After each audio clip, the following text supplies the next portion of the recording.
Electronic ಮತಯಂತ್ರಗಳ ಬಗ್ಗೆ ಮತ್ತೊಮ್ಮೆ ಕಾಂಗ್ರೆಸ್ನಿಂದ ಅಪಸ್ವರ. ಅದರಲ್ಲೂ ಗೃಹ ಸಚಿವ ಡಾಕ್ಟರ್ ಜಿ ಪರಮೇಶ್ವರ್ ಪ್ರಚಾರದ ಸಂದರ್ಭದಲ್ಲಿ ಹೇಳಿಕೆಯನ್ನ ನೀಡಿದ್ದಾರೆ. ಇವಿಎಂ ಬರಲಿಕ್ಕೆ ಮುಂಚೆ ಕಳ್ಳ ಮತದಾನ ನಡೀತಿತ್ತು, ಒಬ್ರೋ ಇಬ್ರೋ ಊರವರು ಓಟ್ ಹೊತ್ತಾ ಇದ್ರ. ಗೃಹ ಸಚಿವ ಪರಮೇಶ್ವರ್ ಗಂಭೀರ ಹೇಳಿಕೆ. ಕಳ್ಳ ಓಟ್ ಹಾಕಿ ಅಭ್ಯರ್ಥಿಗಳನ್ನ ಗೆಲ್ಲಿಸ್ತಿದ್ರ. ಪ್ರಚಾರ ಸಭೆಯೊಂದರಲ್ಲಿ ಸಚಿವರು ಮಾತನಾಡಿರೋದು ಸದ್ಯಕ್ಕೆ ಈ ರೀತಿಯಾದ ಅನುಮಾನಗಳಿಗೆ ಕಾರಣವಾಗ್ತಾ ಇದೆ. ಡಾಕ್ಟರ್ ಜಿ ಪರಮೇಶ್ವರ್ ಅವರ ಹೇಳಿಕೆ ಇದೀಗ ರಾಜಕೀಯ ಕೆಸರೆರಚಾಟಕ್ಕೆ ಕಾರಣವಾಗೋ ಎಲ್ಲ ಸಾಧ್ಯತೆ ಇದೆ. ಯಾದವ ಸಮುದಾಯ ನನ್ನನ್ನ ಕರೆಯೋದೇ ರೀತಿ ಚುನಾವಣೆಯ ಸಂದರ್ಭದಲ್ಲಿ ಅದೆಲ್ಲ ಒತ್ತದ ಅವಾಗೆಲ್ಲ ಒತ್ತದ.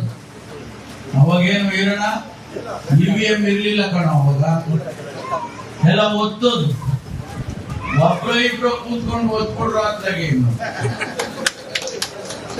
ನಾನು ಅನೇಕ ಸಂದರ್ಭದಲ್ಲಿ ಜ್ಞಾಪಿಸ್ಕೊಳ್ತೀನಿ. ಹಟ್ಟಿ ಒಳಗೆ ಒಬ್ರು ಇಬ್ರು ನಮ್ಮ ಮಧುಚಂದ್ರ ಇಲ್ಲೂ ಅವನೇ ಅಲ್ಲ ನಮ್ಮ ಬೇಟೆ, ಒಬ್ರು ಇಬ್ರು ಕೂತ್ಕೊಂಡು ಒತ್ತಿ ಹೋಗಪ್ಪ ಯಾತ್ರೆಗೆ ಅಂತ ಕಳಿಸೋದು. ಇವತ್ತಿಗೂ ಕೂಡ ಯಾದವ ಸಮುದಾಯ ನನ್ನನ್ನ ಕರೆಯೋದೇ ನಮ್ಮಯ್ಯಪ್ಪ ಅಂತ. ಅದೇ ರೀತಿ ಚುನಾವಣೆಯ ಸಂದರ್ಭದಲ್ಲಿ ಅದೆಲ್ಲ ಒತ್ತದ ಅವಾಗೆಲ್ಲ ಒತ್ತದ. ಅವಾಗೇನು ಇರೋಣ ಇವಿಎಂ ಇರ್ಲಿಲ್ಲ ಕಣ, ಅವಾಗ ಎಲ್ಲ ಒತ್ತದು. ಒಬ್ರು ಇಬ್ರು ಕೂತ್ಕೊಂಡು ಒತ್ಕೊಡ್ರು ಆಗ್ಲಾಗೆ. ನಾನು ಅನೇಕ ಸಂದರ್ಭದಲ್ಲಿ ಜ್ಞಾಪಿಸ್ಕೊಳ್ತೀನಿ. ಹಟ್ಟಿ ಒಳಗೆ ಒಬ್ರು ಇಬ್ರು ನಮ್ಮ ಮಧುಚಂದ್ರ ಇಲ್ಲೂ ಅವನೇ ಅಲ್ಲ ನಮ್ಮ ಬೇಟೆ, ಒಬ್ರು ಇಬ್ರು ಕೂತ್ಕೊಂಡು ಒತ್ತಿ ಹೋಗಪ್ಪ ಯಾತ್ರೆಗೆ ಅಂತ ಕಳಿಸೋದು.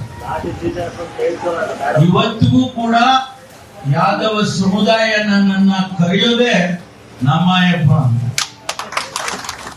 ಮತ್ತಷ್ಟು ಡೀಟೇಲ್ಸ್ ನಮ್ಮ ಪ್ರತಿನಿಧಿ ಸತೀಶ್ ನೀಡ್ತಾ ಹೋಗ್ತಾರೆ. ಸತೀಶ್, ಎಕ್ಸಾಕ್ಟ್ಲಿ ಏನ್ ಅರ್ಥ ಪರಮೇಶ್ವರ್ ಅವರ ಮಾತಿನದ್ದು? ಹಾಗೆ ಇದು ನೋ ಡೌಟ್ ಚುನಾವಣೆ ಸಂದರ್ಭದಲ್ಲಿ ಗೃಹ ಸಚಿವರೇ ಈ ರೀತಿ ಹೇಳಿಕೆ ನೀಡಿರೋದು ರಾಜಕೀಯ ಕೆಸರೆರಚಾಟಕ್ಕೆ ಕಾರಣವಾಗುವ ಎಲ್ಲ ಸಾಧ್ಯತೆ ಕೂಡ ಇದೆ. ಹೌದು ಸ್ಮಿತಾ, ಪರಮೇಶ್ವರ್ ಅವರು ಹೇಳಿರುವಂಥ ಈ ಹೇಳಿಕೆ ವಿಪಕ್ಷಗಳಿಗೆ ಇದು ರಾಜಕೀಯ ಅಸ್ತ್ರ ಆಗೇ ಆಗುತ್ತೆ.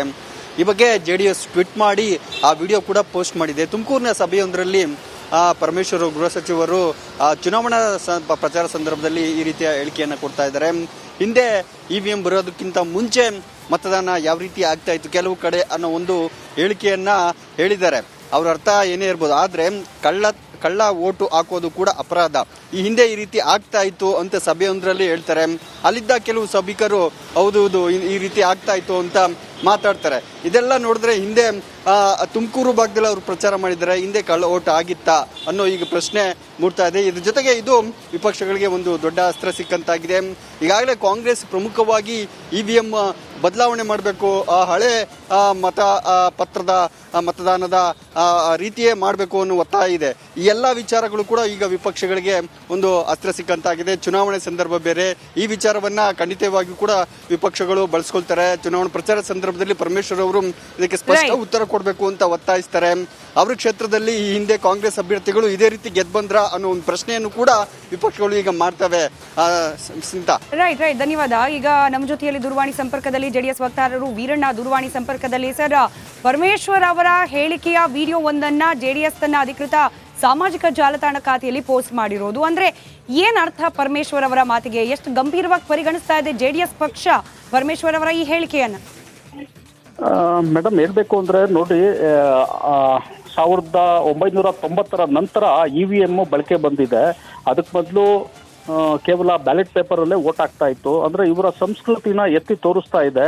ಹಿಂದೆ ಯಾವ ರೀತಿ ಬ್ಯಾಲೆಟ್ ಅಲ್ಲಿ ಒಬ್ಬರೇ ಹಲವರ ಮತಗಳನ್ನ ಕಳ್ಳೋಟುಗಳನ್ನ ಹಾಕಿಸ್ಕೊಳ್ತಾ ಇದ್ದರು ಅಂತ ಏನ್ ಗೃಹ ಮಂತ್ರಿಗಳೇ ಅವರ ಬಾಯಿಂದನೇ ಹೇಳಿದ್ದಾರೆ. ಇದು ಎಲ್ಲೋ ಒಂದ್ ಕಡೆ ಅವರ ಸಂಸ್ಕೃತಿನ ತೋರಿಸ್ತಾ ಇದೆ. ಹೀಗಾಗಿ ಚುನಾವಣೆಯಲ್ಲಿ ಸುಧಾರಣೆ ತರೋದಕ್ಕೋಸ್ಕರನೇ EVM ಬಂದಿರೋದು. ಈ EVM ಬಂದ ನಂತರ ಈ ರೀತಿ ಏನು ದುಷ್ಟುತ್ಯಗಳು ಅಕ್ರಮಗಳು ನಡೀತಾ ಇತ್ತು ಅದೆಲ್ಲ ನಿಂತಿದೆ. ಇವತ್ತು ಕೂಡ ಹೋರಾಟ ಮಾಡ್ತಾ ಇದ್ದಾರೆ, EVM ಬೇಡ ಬ್ಯಾಲೆಟ್ ಪೇಪರ್ ಬೇಕು ಅಂತ ಹೇಳಿ. ಆದರೆ 144 ಕೋಟಿ ಜನಸಂಖ್ಯೆ ಇರೋ ನಮ್ಮ ದೇಶದಲ್ಲಿ, 97 ಕೋಟಿಗೂ ಮಿಗಿಲಾದ ಮತದಾರರು ಇರುವ ನಮ್ಮ ದೇಶದಲ್ಲಿ ಅದೆಲ್ಲ ಮಾಡ್ಲಿಕ್ಕೆ ಖಂಡಿತ ಸಾಧ್ಯ ಆಗೋದಿಲ್ಲ. EVM ಗಳಿಂದನೇ ನೋಡಿ 7 ಹಂತದಲ್ಲಿ ಇವತ್ತು ನಮ್ಮ ಸಾರ್ವತ್ರಿಕ ಲೋಕಸಭಾ ಚುನಾವಣೆ ನಡೀತಾ ಇದೆ. ಇನ್ನು ಬ್ಯಾಲೆಟ್ ಪೇಪರ್ ಆಗಿದ್ರೆ ಇನ್ನು ತುಂಬಾ ಕಷ್ಟ ಕೂಡ ಆಗಿರೋದು. ನಂತರ ಮುಂದಿನ ಇದರಲ್ಲಿ ಒಂದು ದೇಶ ಒಂದು ಚುನಾವಣೆ ಈ ರೀತಿ ಆದ್ರೆ ಇನ್ನು ಉತ್ತಮ ಅನ್ಸುತ್ತೆ. ಈಗ ಸುಪ್ರೀಂ ಕೋರ್ಟ್ ಅಲ್ಲೂ ಕೂಡ ಕೆಲವರು ಇದನ್ನ EVM ಅಲ್ಲಿ ಏನು ವೋಟ್ ಆಗ್ತಾ ಇದೆ VVPAT ಮೂಲಕ ಏನ್ ಚೀಟಿ ಬರ್ತಾ ಇದೆ ಅದನ್ನ ಟ್ಯಾಲಿ ಮಾಡಬೇಕು ಅಂತಾನೂ ಹೋಗಿದ್ದಾರೆ. ಸುಪ್ರೀಂ ಕೋರ್ಟ್ ಕೂಡ ಹೇಳಿದೆ 97 ಕೋಟಿ ಮತದಾರರು ಇರುವ ದೇಶದಲ್ಲಿ ಅದೆಲ್ಲ ಮಾಡ್ಲಿಕ್ಕೆ ಆಗೋದಿಲ್ಲ ಅಂತಾನೂ ಕೂಡ ಸುಪ್ರೀಂ ಕೋರ್ಟ್ ಹೇಳಿದೆ. ಹೀಗಾಗಿ EVM ಸರಿ ಇದೆ, ಬ್ಯಾಲೆಟ್ ಪೇಪರ್ ಆಗಿದ್ರೆ ಈ ರೀತಿ ಅಕ್ರಮಗಳು ನಡೀತಾ ಇರೋದು ಗೃಹ ಮಂತ್ರಿಗಳೇ ಹೇಳಿರೋದ್ರಿಂದ ಅವರೇ ಒಪ್ಕೊಂಡಿರೋ ತರ ಆಗಿದೆ ಮೇಡಮ್. ರೈಟ್. ಧನ್ಯವಾದ ವೀರಣ್ಣ ಅವರೇ, ರಿಪಬ್ಲಿಕ್ ಕನ್ನಡದ ಜೊತೆ ಮಾತನಾಡಿದಕ್ಕೆ. Thank you madam.